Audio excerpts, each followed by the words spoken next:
Ó, rapaga, fazia tempo que eu não atualizava esse canal, hein?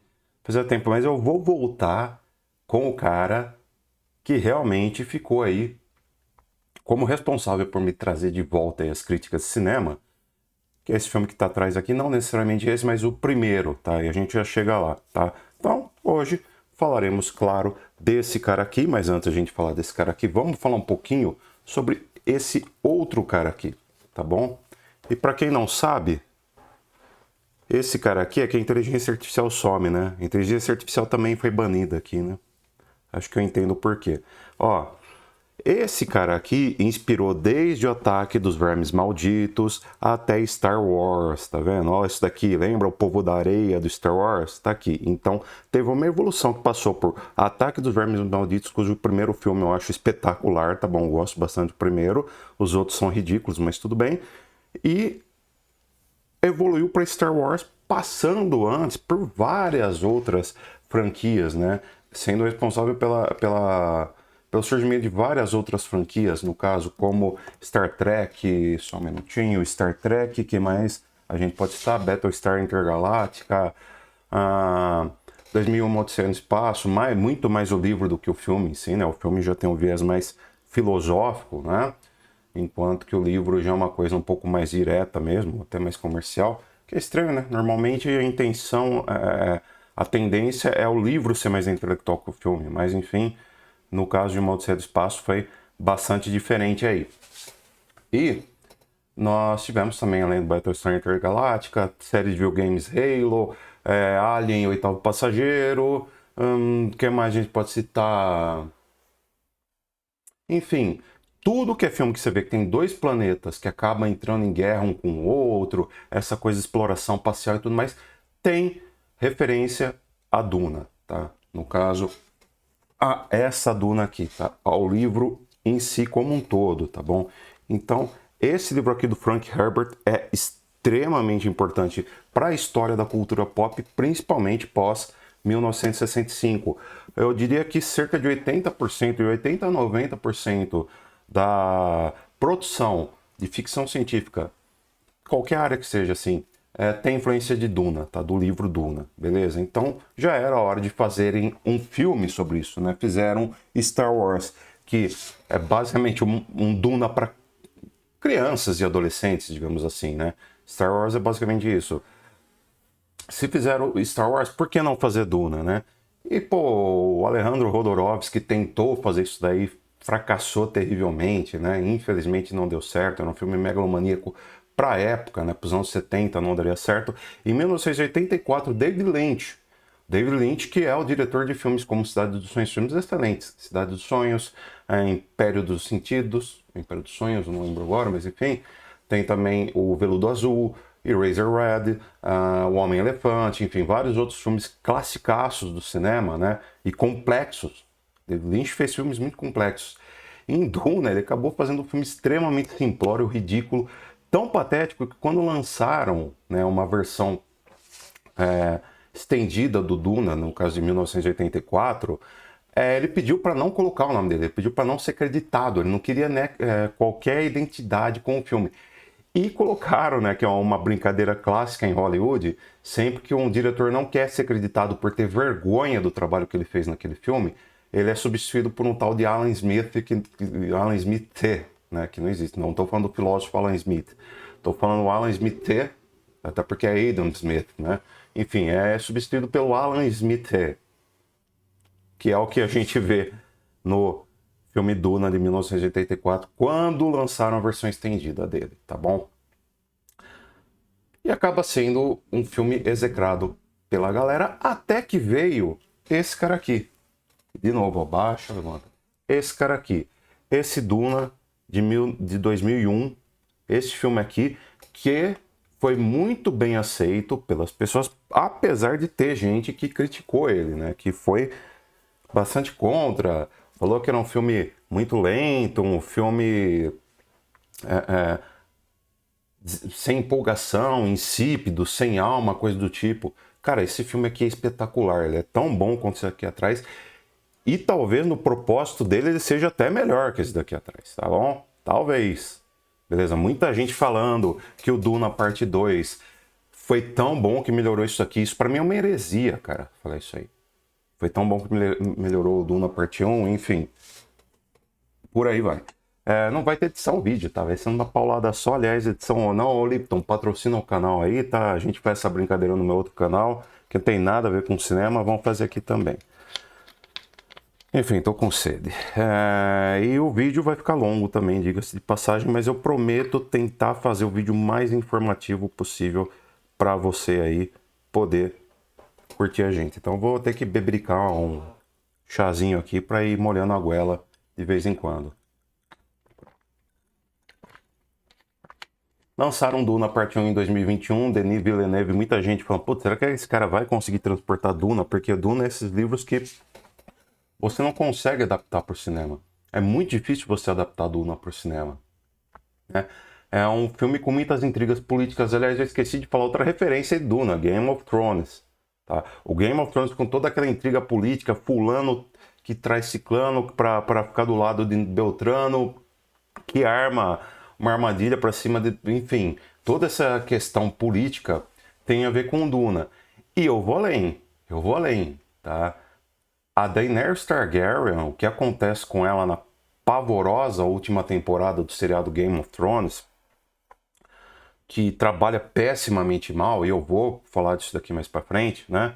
Trabalha pessimamente mal a desconstrução da Daenerys Targaryen, tem muito a ver com a desconstrução que o Frank Herbert faz com o Paul Atreides, tá? Paul Atreides. E a gente já vai chegar lá. Enfim, o filme em si, cara, quando eu assisti o primeiro filme, a parte 1, falei, cara, isso aqui é uma space opera, cara. Isso aqui é uma space opera. É isso que o cinema precisava. E desde O Senhor dos Anéis, A Sociedade do Anel, não ficava desse jeito. Eu fiquei muito empolgado com o primeiro filme. Eu virei fã instantâneo do primeiro filme, né? O primeiro contato que eu tive com Duna foi uma colega de trabalho meu que ela chegou e falou assim, olha, você já leu Duna? Não, nunca li Duna. Falei pra ela. Cara, tem que ler. É muito melhor que O Senhor dos Anéis. Muito melhor. Falou assim. Eu fiquei meio assim, não sei não, né? Na hora eu pensei, deve ser uma porcaria comercial. Mas, cara, eu nem fui atrás de ler, não. Confesso que até com certo preconceito encarei, não conhecia muita história e tal, nem fui atrás de conhecer. Mas, cara, falaram tanto quando lançou o primeiro filme que eu nem fiquei sabendo que ia lançar o primeiro filme. E quando veio o primeiro filme, falei, pô, vou assistir isso daqui na hora. Eu falei, deixa eu assistir. Tava disponível na HBO Max, não precisava nem no cinema assistir no mesmo dia que falaram. E, cara, eu já de cara fiquei encantado com aquilo. Falei, cara, que filme espetacular, que universo espetacular, né? E o primeiro filme, galera, ele é um tanto quanto sensorial. Ele não foi um filme criado para ser de ação, não é um filme comercial. Não foi feito para ser um filme de ação, para ser um filme empolgante, para ser um filme totalmente comercializável. Ele é um filme extremamente sensorial, né? Tanto que eu assisti com esses fones de ouvido aqui, o Duna, né? Porque eu assisti do computador mesmo. Tá bom? Assisti com esses fones de ouvido, que dão uma qualidade de som muito boa. Aliás, a HyperX patrocina o canal. Brincadeiras à parte aí.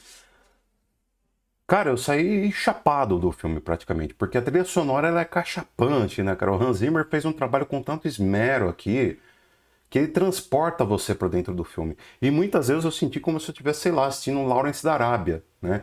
Que também é um filme que por partes é sensorial. Não é um filme feito para ter ação, batalha, dependendo do momento, claro. Lawrence da Arábia, mais pro final você vai ver batalhas, né? Para quem não sabe, Lawrence da Arábia é considerado a melhor época da história do cinema por muita gente, tá bom? Na minha opinião não é, mas tudo bem. Enfim, você consegue aproveitar o universo Duna da mesma forma que você consegue no primeiro filme, da mesma forma que você consegue aproveitar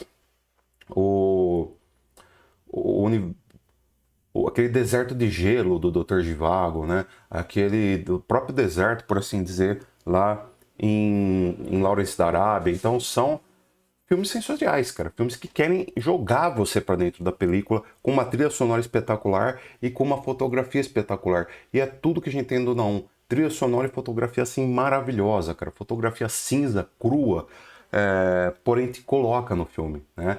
Uma fotografia que quando tá de noite ela assume uns tons azuis mais secos, assim, né? Que realmente mostra toda aquela atmosfera,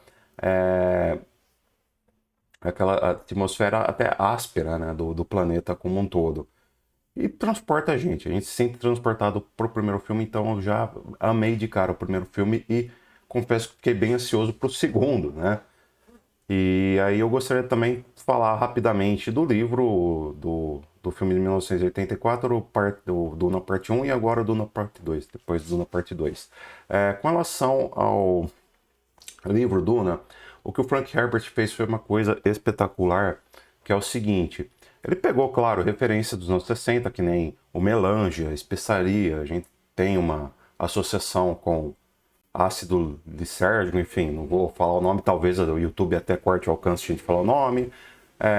Você tem muita coisa daquela década, né? Pensamento revolucionário crescendo nessa década de 60, que a gente tinha um pensamento revolucionário, um pensamento idealista, um pensamento utópico, né? Deveras utópico, né? Com o surgimento das sociedades alternativas, em especial os hippies, no caso, né? Então você vê muita associação disso com, no caso, os Fremen.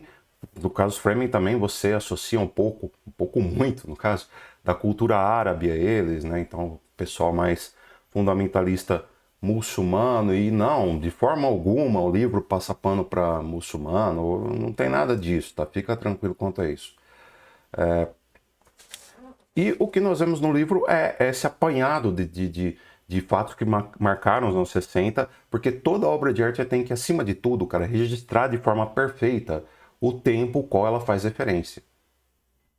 Então, se é uma obra de arte dos anos 60, ela tem que ser um retrato muito bem feito dos anos 60, beleza? E toda obra de arte tem que ser adaptável com a sociedade atual, com o momento da sociedade que a gente está vivendo aí na história do mundo como um todo.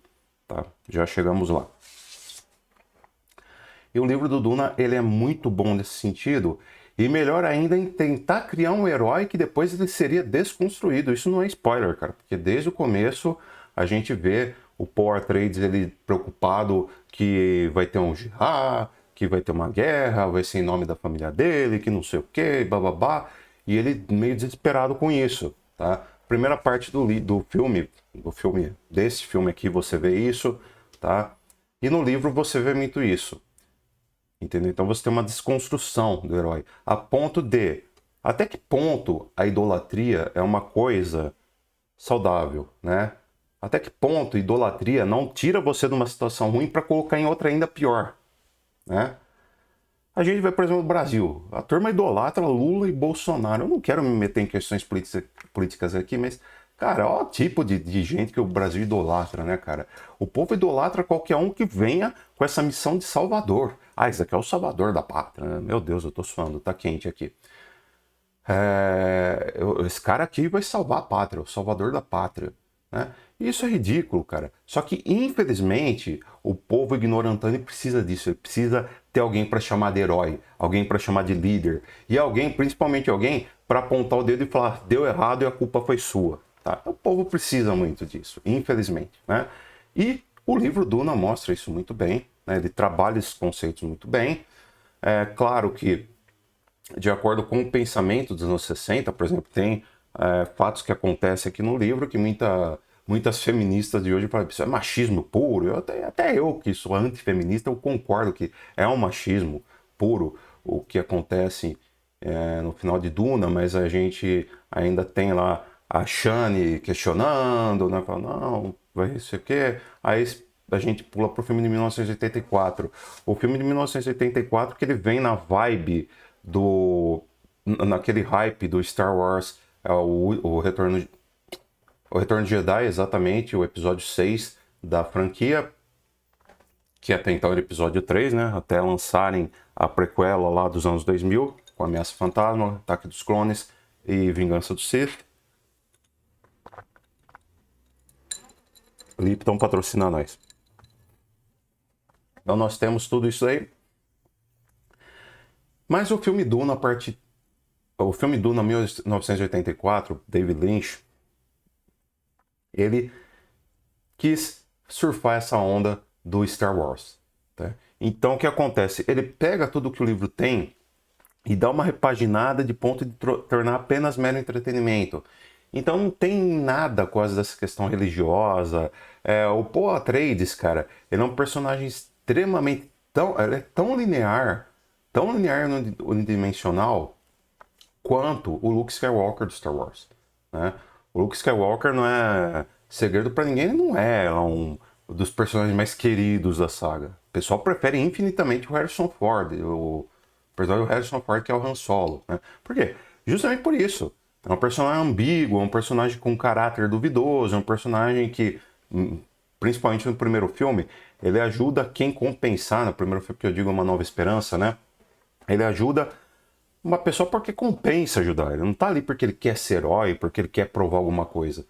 E tá excelente, né? Já o Luke Skywalker, que é personagem chato, que ele quer ser herói, ele é extremamente moralista, ele é um cavaleiro medieval, extremamente casto, por assim dizer. Então é um personagem chato, né? E o Paul Atreides, do filme de 1984, é igualmente um personagem chato, retilíneo, sem grande profundidade psíquica, né, por assim dizer. Aí, cara, a gente tem esse filme de 1980, que é um filme divertido, diga-se, é um filme que eu particularmente gosto, muita gente odeia, mas eu particularmente gosto desse filme aí do David Lynch. Gosto, claro, muito moderadamente, porque é um filme divertidinho, legalzinho. Eu não acho, cara, que pros anos 80 os efeitos especiais dele eram tão ruins assim como muita gente diz. A gente fala, não, mesmo pros anos 80 era terrível, porque o David Lynch achou que fosse ter um orçamento, depois acharam que o filme estava ficando muito caro, cortaram esse orçamento e o filme ficou com efeitos visuais ridículos. Tá, no que diz respeito aos Vermes da Areia, de fato é ridículo os efeitos visuais. Porque, pô, parece aqueles fantoches que você faz com meia assim, atacando, sabe? Umas coisas meio toscas mesmo, eu concordo plenamente, tá? Mas não é, no mais não é um filme com efeitos visuais ruins ou coisa do tipo. É um filme até que beleza, ok, pros anos 80. O problema dele é justamente por ter a cara dos anos 80, que aí foi patético, né? Ou seja, um ano que ninguém mais pensava em nada, o pessoal só queria entretenimento pelo entretenimento. E o filme acabou sendo entretenimento por entretenimento, apesar de você questionar muitas coisas, né, daquele filme ali. Por fim, a gente teve a série, por fim não. Depois a gente teve série Duna, série de televisão Duna, 2000. Não assisti, não vou poder opinar, né? Tô dando uma de Glória Pires aqui, então não vou opinar, mas a gente tem o filme de 2021 que, cara, novamente, é um filme que eu me apaixonei de cara, já. Me apaixonei de cara, achei um filmaço, achei que, cara, é uma space opera do jeito que o cinema tava precisando, tá? A gente acabava de ter saído aí de uma pandemia, tá? De algo terrível que deixou a gente basicamente isolado, né? Por 2 anos aí. E um filme dessa magnitude do Duna mostraria o quê? Uma abertura do cinema para os filmes épicos, grandiosos, cara, tal como foi O Senhor dos Anéis, né? O Senhor dos Anéis e Sociedade do Anel, sendo a Sociedade do Anel o meu filme predileto dos três, melhor que As Duas Torres e O Retorno do Rei, assim, disparado. Eu adoro a Sociedade do Anel, tá? Adoro também os outros dois, mas a Sociedade do Anel, para mim, ela tem um quê diferencial. E o que é esse quê diferencial? É justamente o fato de ser um filme de introdução à franquia. Um filme que você vai conhecer as lendas daquele universo e também você vai conhecer o quê? O universo como um todo, né? E a função do Duna parte 1 é essa, é você realmente conhecer as lendas desse universo, né? Então, o que são as Bene Gesserit, o que é o Kwisatz Haderach, enfim, Lisan Gabai, o que são essas coisas aí, né? Os Vermes da Areia, o que são, o que é a Melange, que essa maluquice toda representa aí, né? A Guilda Espacial, o que são os Harkonnen, blá blá blá. E o primeiro filme ele é primoroso, cara, mostrar tudo isso daí. E além de tudo, tem uma trilha sonora maravilhosa que te prende no filme. É algo que, cara, sem brincadeira, eu não via nessa magnitude também desde O Senhor dos Anéis e Sociedade Anel, principalmente no momento que eles estão subindo, né, aquela árvore lá em Lothlórien, que eles vão conversar com a Galadriel, né?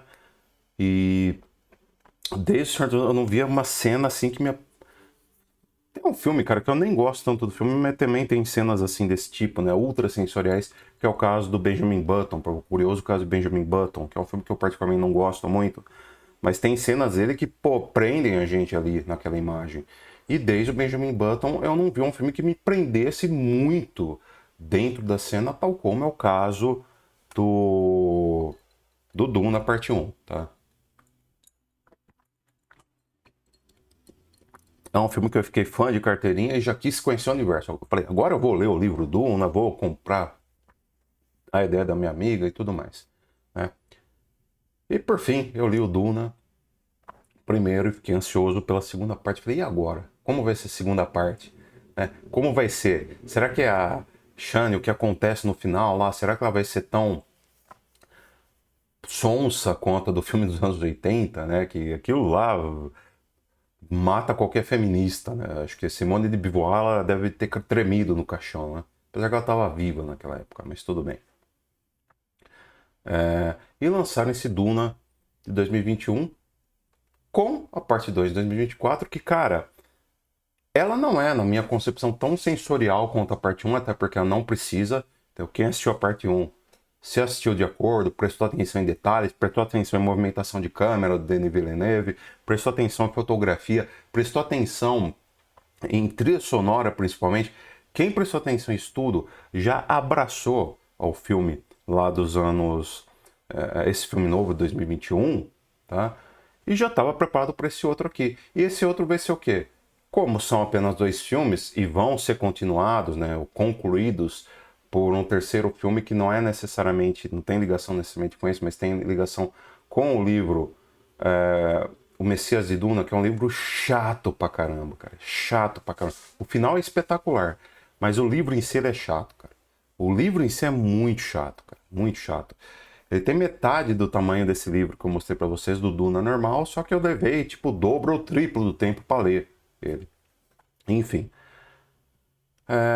Como será que vai ser, né? Já que esse daqui é um livro de encerramento, né? É para ser o equivalente a uma junção do Senhor dos Anéis e das Duas Torres com o Senhor dos Anéis e o Retorno do Rei, fazendo em termos de equivalência, né?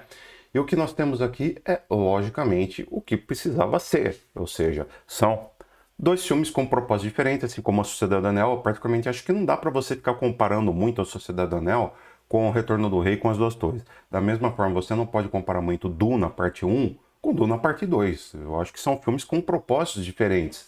A parte 1 veio com essa intenção de apresentar ao espectador o universo Duna, falar, ó, esse é o nosso universo, tá bom? É isso aqui que a gente tem para mostrar para você no Duna 1, né? E no Duna 2, nós temos o quê? Esse universo sendo trabalhado em prol de entretenimento, né? E não apenas de entretenimento, que a gente já chega lá, mas sendo trabalhado em prol de uma megalomania, né? Assim, em termos de entretenimento, ou seja, batalhas esplendorosas, efeitos especiais maravilhosos, enfim, tudo gigantesco, tudo megalomaníaco, tudo grandioso em várias partes. No Duna 1, você tem muitos planos, primeiros planos, planos americanos, porque é um filme que trabalha mais o personagem em si, né? Os personagens são trabalhados melhor no Duna 1, para não precisarem serem tão trabalhados no Duna 2, apesar que isso acontece. O Duna 2 do Denis Villeneuve, como ele faz uma coisa mais grandiosa, com batalhas épicas e tudo mais, não que chegue assim aos pés de umas Duas Torres, por exemplo, aquela batalha do Abismo de Helm, por exemplo. Mas enfim, tem batalhas épicas, claro, e é claro que é tudo planos gerais, né? O Denis Villeneuve trabalha com planos gerais, plano conjunto, para mostrar realmente aquele universo, mostrar a grandiosidade daquilo tudo, tá bom? E essa grandiosidade nos leva a algo muito mais grandioso, que é o quê? A idolatria em cima do Paul Atreides. Ou seja, até que ponto o Lisan Gabail, o Kwisatz Haderach, até que ponto é algo benéfico para a sociedade? Ah, porque ele veio para nos libertar. Logo é um mártir, é um líder. Mas até que ponto os líderes são bons? Até que ponto é bom você ser líder? Né? E o filme trabalha muito isso, que para mim é o grande trunfo do filme, né? A ponto de transformar um cara de fato num Messias, né? E a ponto de isso aqui não é spoiler, porque tipo, primeiro filme meio que cita isso daí, entendeu? No livro, se você ler o livro, cita isso daí. O próprio trailer mostra isso daí, né? Ele é o escolhido que vai trazer equilíbrio à força. E eu lembro muito bem que quando eu assisti o primeiro filme, eu acabei criticando. Eu falei, pô, cara, infelizmente o filme foi lançado numa época que a gente já cansou de ver o escolhido que vai trazer equilíbrio à força, entre aspas, em vários outros filmes, cara. Tem vários outros filmes que trabalham com essa mesma premissa. Você pega o Matrix, que por sinal o Matrix tem influência de Duna também, né? Essa batalha com as máquinas. Terminador do Futuro tem, de certa forma, influência com Duna e tudo mais. Até que ponto, cara, compensa, a Lipton patrocina o canal, compensa a gente ter um Messias, a gente ter um líder, né? Por exemplo, eu vou até falar uma questão religiosa aqui, nada contra a religião de ninguém, tá, pessoal? Mas eu me pergunto, o pessoal fala muito que Jesus Cristo vai voltar, até que ponto isso seria bom, não é? Porque como uma sociedade extremamente idólatra, e eu não quero me meter em questões de política, né? Mas, por exemplo, você pega uma sociedade que idolatra Lula e Bolsonaro. Imagina um Jesus Cristo como vai idolatrar. E o problema é você idolatrar de forma cega e este líder ser um ser humano como outro qualquer que possui falhas. E o Paul Atreides é um cara que possui falhas. De acordo com o livro e de acordo com o filme recente. O filme de 1984 era basicamente o Luke Skywalker, né? Basicamente isso. No filme recente, no livro, você vê várias vezes, na primeira parte mesmo, né? O Paul Atreides, ele nervoso, ele falando, não, porque eu sou Kwisatz Haderach, né? Isso no livro. No filme, vai ter uma guerra santa em meu nome, que não sei o que, ele começa a dar uns chiliques com a mãe dele ali, né? No meio do deserto, né? Que vai ter uma guerra santa no nome dele, que não sei o que, ele fica desesperado, né? É uma coisa que ele sente o peso da coisa.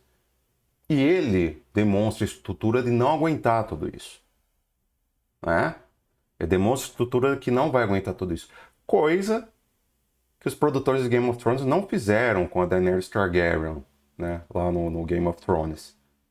Pelo menos na última temporada. Né? Foi tudo muito apressado, muito rápido, muito corrido, a ponto de você tirar o heroísmo da pessoa e querer atribuir uma carga o quê? Eu não diria bem de anti-herói, né? Mas, bom, pode ser um anti-herói também, por que não? Então você virar essa chave do herói para o anti-herói, né? Então, a partir do momento que o Paul é um herói, ele tem que tomar cuidado para não se tornar um anti-herói, né? É bem aquilo que dizem. Ou você vive bastante para se tornar herói, ou você morre vilão, né? Ou você morre vilão. Perfeito. Isso daqui é muito bem trabalhado nesse filme, nessa parte 2, que ilustra tudo isso maravilhosamente bem, tá? Trabalha bem essa construção do Paul Atreides, trabalha muito bem a construção da Jessica Atreides, né? Da mãe dele, a mãe dele que assume uma postura extremamente ambígua, muito mais que no livro, né? No livro ainda ela demonstrava ser uma pessoa mais com caráter assim e tal. No filme não, cara. No filme ela fala, aproveite essa idolatria, né? Vamos idolatrar. Ela começa a instigar as pessoas. Ela começa a instigar o filho a conquistar as pessoas que têm medo, ó. Você tem que ir primeiro na pessoa que tem medo. Vai na pessoa que tem medo, porque ela você vai converter facilmente pro seu lado. E a mãe dele fica instigando ele a ser o que o povo do deserto quer que ele seja, né?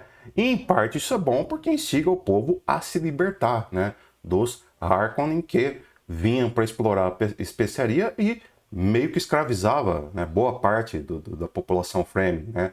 Quando escravizava, impunha condições extremamente horríveis à população. E aí a população vai se revoltar. Só que aí, cara, entra naquela do protagonista revolucionário, do líder revolucionário. O líder revolucionário é sempre uma figura perigosíssima, né? Você vê, por exemplo, um Che Guevara da vida, o Ernesto Che Guevara de la Serna, né? O Ernesto Che Guevara de la Serna, ele foi um cara que, de fato, ele quis lutar contra o imperialismo americano lá em Cuba, né? Não só em Cuba, em vários outros países, né? E, de fato, os Estados Unidos, ele impunha a cultura deles e tudo mais, até questões religiosas, às vezes, e, de fato, eles não respeitavam a autonomia de vários países, né? Mas aí surgiu o Che Guevara querendo acabar com a ditadura do Fulgêncio Batista, para quê? Para colocar Cuba em uma outra ditadura mais sanguinolenta ainda, né? Então a Revolução Cubana serviu para quê? Para acabar com uma ditadura de direita, que era violenta até certo ponto, e substituir por uma ditadura de esquerda extremamente violenta, né? E é muito comum a gente ver entre esses líderes revolucionários esse tipo de coisa acontecer. E isso é muito bem trabalhado nesse Duna 2. Tá? Que para mim é o trunfo do filme, a maior qualidade do filme é essa. Tá? É você trabalhar bem essa construção do Poe Atreides no Imperador Deus, né? Que é como o pessoal chama ele no Messias de Duna, no livro Messias de Duna. Aqui ele também, basicamente, já se mostra um Imperador Deus, né?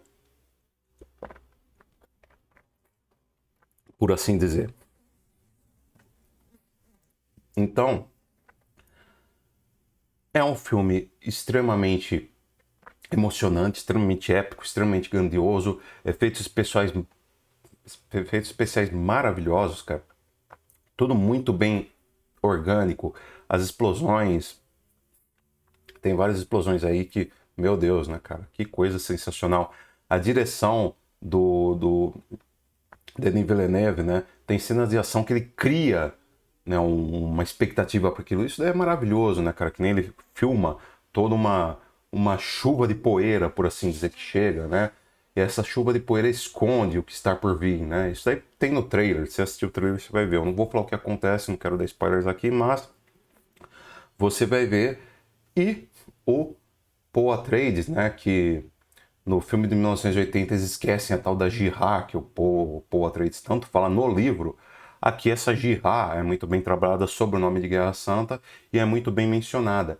E o Poe tem várias visões, ele vai tendo várias visões aí do que pode acontecer, do tanto de gente que pode morrer, em nome o quê? De um propósito pessoal exclusivamente dele, né?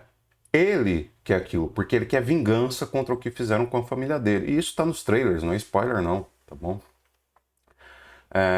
Tem um determinado momento que a mãe dele, até a mãe dele que se torna uma pessoa assim, extremamente questionável, né, de caráter extremamente questionável nesse filme.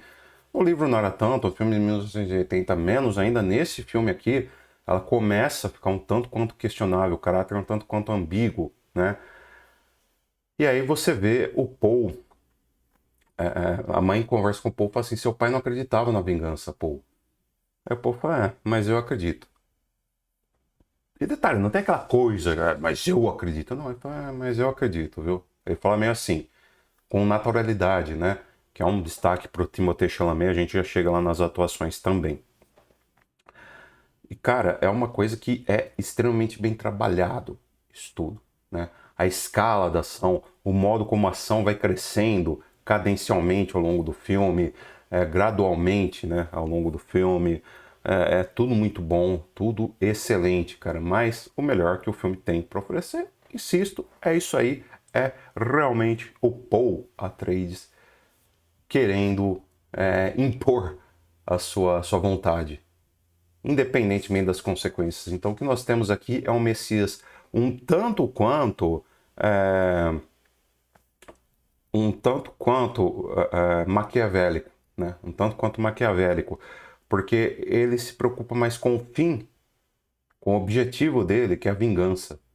Não chega a um ponto que no começo ele morre de medo das consequências. Ele fala, meu Deus, isso não posso fazer, não pode acontecer. Ele vive tentando evitar as consequências. Mas depois que ele vai vendo a coisa acontecer, depois que ele vai percebendo o poder que ele tem, e é bem aquilo que dizem, quer conhecer um ser humano, dê poder a ele, aí você vê o quanto que o personagem cresce no filme, né? O quanto o personagem se torna uma idolatria assim doentia, né? Por parte dos que seguem ele, dos que acreditam em uma lenda que foi implantada pelo povo que escravizava eles. O próprio povo que escravizava eles implantou essa lenda, implantou essa religião no meio deles, para fazer eles aceitarem a mediocridade da vida. Porque o bem da verdade é o seguinte, cara, nada contra as religiões, mas eu digo para vocês que sim, há muitas religiões que são criadas com o intuito de fazer. Eu não estou falando para você não ter um lado espiritual, tá? Estou dizendo, muita religião é criada com o intuito de fazer as pessoas aceitarem a mediocridade da vida. E aqui a gente vê muito bem isso, cara, no Duna. Então, assim, é fantástico, cara. É excelente. E é muito bem trabalhado, né? Tudo muito, muito bem trabalhado. E pra gente encerrar também, né? Falar das atuações que pra mim também são fortíssimas, assim. É o ponto alto do filme, né?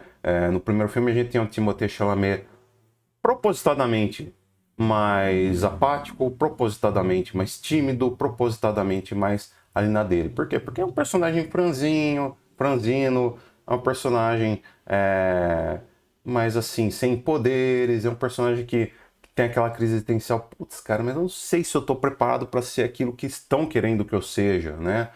Ele comenta, tem um diálogo muito bom dele com o pai dele, que nem no livro tem esse diálogo, que prova que o filme 1 é uma adaptação espetacular, cara. Então, você vê toda essa preocupação dele no primeiro filme, né?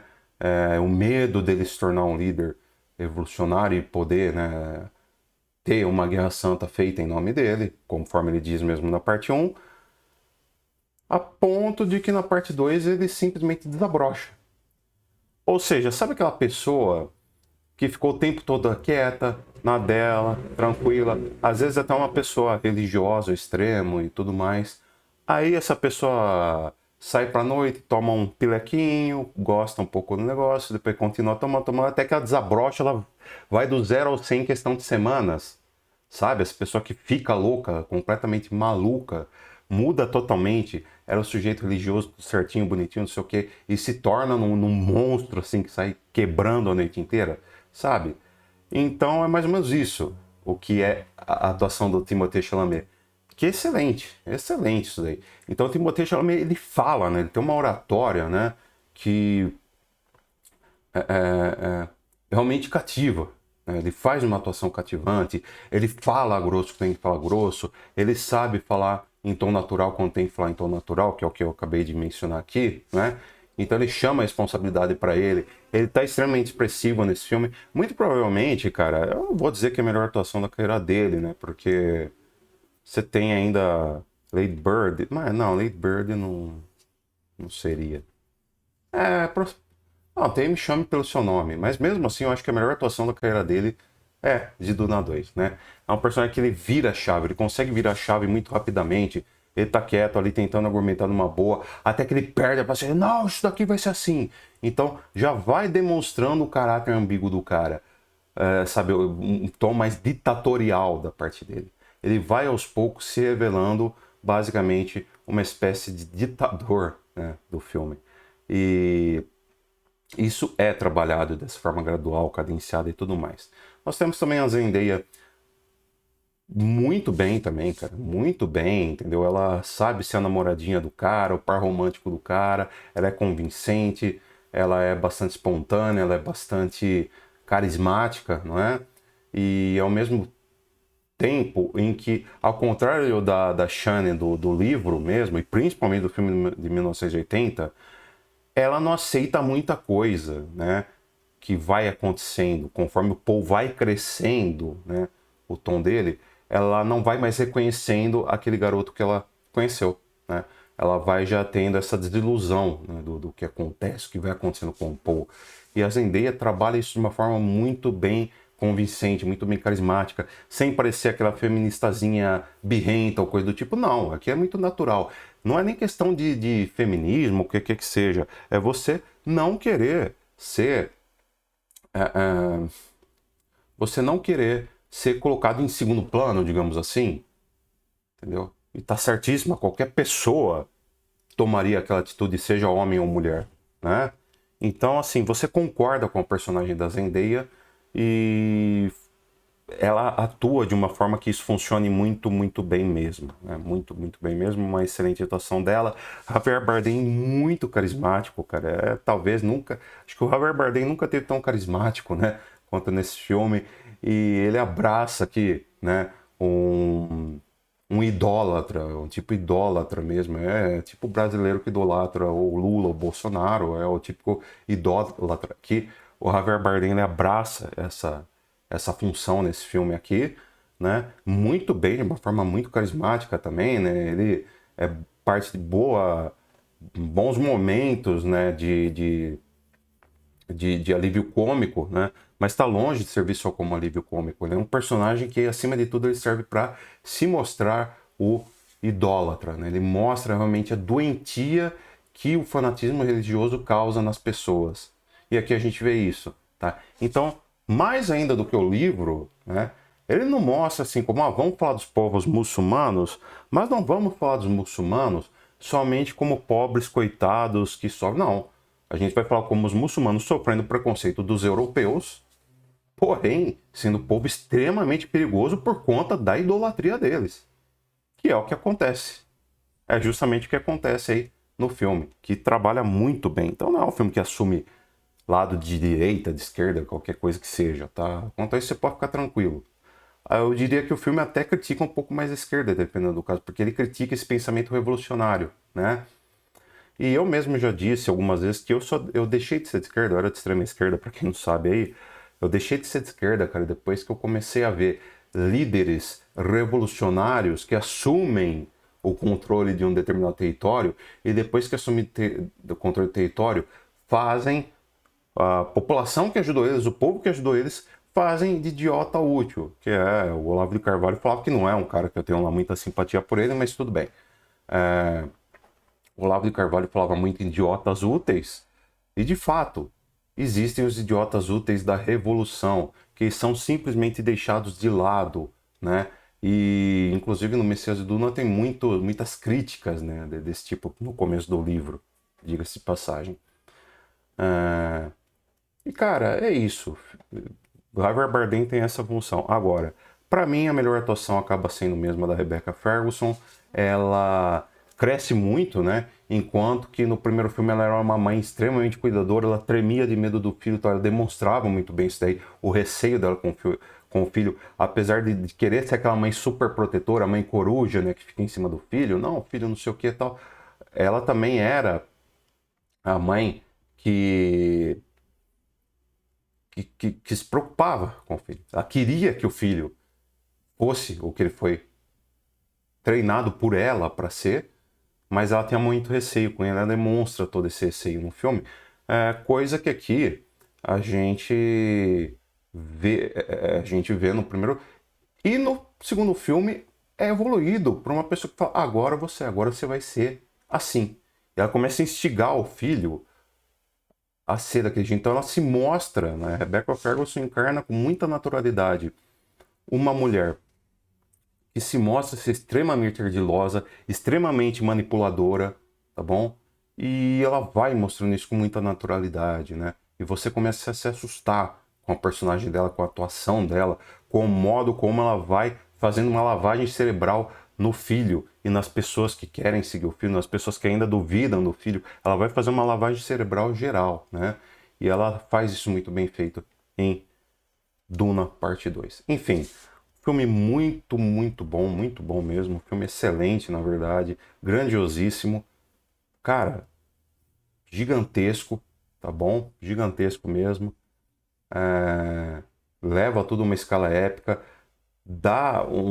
É o filme perfeito, é a versão de Duna perfeita para os tempos que a gente vive, tá bom? Que são tempos em que a humanidade ela abraçou um niilismo que precisa cada vez mais de líderes, né, para direcionarem o caminho para onde elas vão, né? E pessoas cada vez mais ambíguas assumindo o poder, e a gente vê o Poe aqui bastante ambíguo, né?